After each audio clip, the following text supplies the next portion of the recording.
To talk more about the reaction of Burma's regime to the desperate need of the Burmese people, we're joined now by Ellen Bork, Senior Program Manager for Human Rights at Freedom House. And joining us by phone from Bedminster, New Jersey, Gordon Chang, journalist and author of books on China and North Korea. Welcome and thanks for joining us.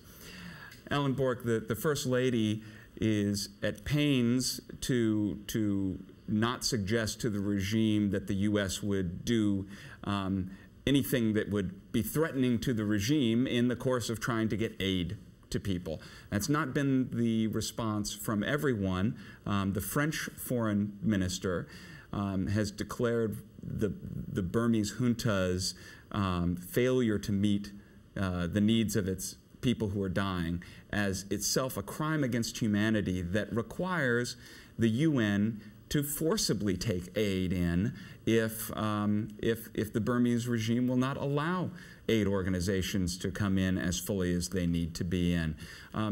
What's your sense of that reaction? Well, I think both reactions are appropriate in light of both countries' postures in the region. I commend Mrs. Bush again for taking an interest in this and conveying the intense U.S. interest in helping the Burmese people.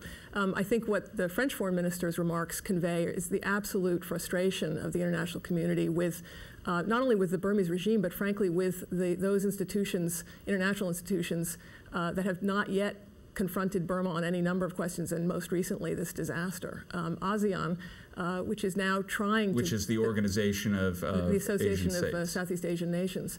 And I'm sure we'll get into this a little bit later, but I think that the French foreign minister's reaction just shows that none of the existing institutions have yet, under their current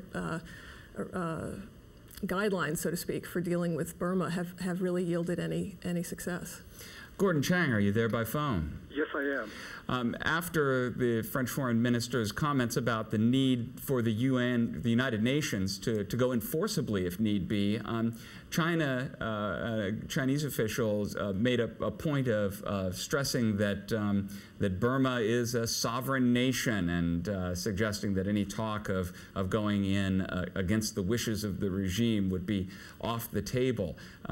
What's China's position on what's going on in Burma? Well, China has always taken the position that the world should not interfere in other countries' problems. And so in the middle of this month, they said the same thing, that we must respect the junta's decision not to accept aid from the international community. In the case of Burma, I think that Beijing wants to support the government for a number of reasons. One of them is it wants a friendly regime on its borders, but also it wants access to waterways that Burma can provide. And also, it wants to keep Burma in its camp so that it is not a friend of India. So there are many geopolitical and strategic decisions. The Chinese government doesn't care at all about the plight of the Burmese people who have suffered terribly in the past weeks because of the cyclone. Ellen Bork, what's your sense of that? Is China in a position to change what's happening in Burma? I think China's diplomatic and other support to the Burmese regime has certainly led the junta to believe that it can withstand a lot of international pressure. And notwithstanding any minor adjustments that China's making, it's really one of the leading factors in preventing significant leverage from being applied to the Burmese. Gordon Chang, what about the point that the French foreign minister had made about using the phrase crimes against humanity, that we recognize in the case of Rwanda that leading a massacre where people are being hacked to death is a crime against humanity. But how does one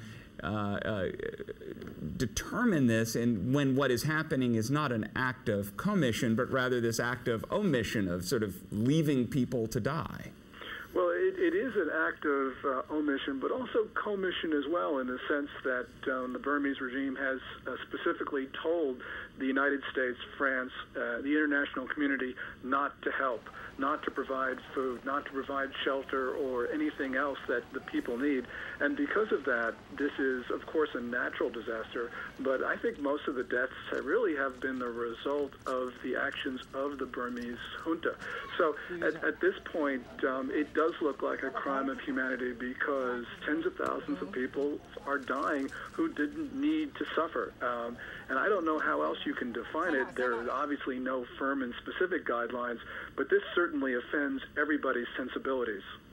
And yet, as I spoke with the First Lady about Ellen Bork, the regime seems to be telling people not to, wait by the roads for aid to get there, that this is somehow embarrassing to the regime, and so people should, not gather where they might be able to get aid. Yeah, the regime seems to be protecting itself on all fronts. You'll remember they didn't warn effectively of the coming cyclone, largely perhaps because they were so keen to carry off the referendum on their new constitution, which they hope will cement them in power for even longer than they've been now since the 1990 elections that actually returned overwhelmingly Aung San Suu Kyi's party.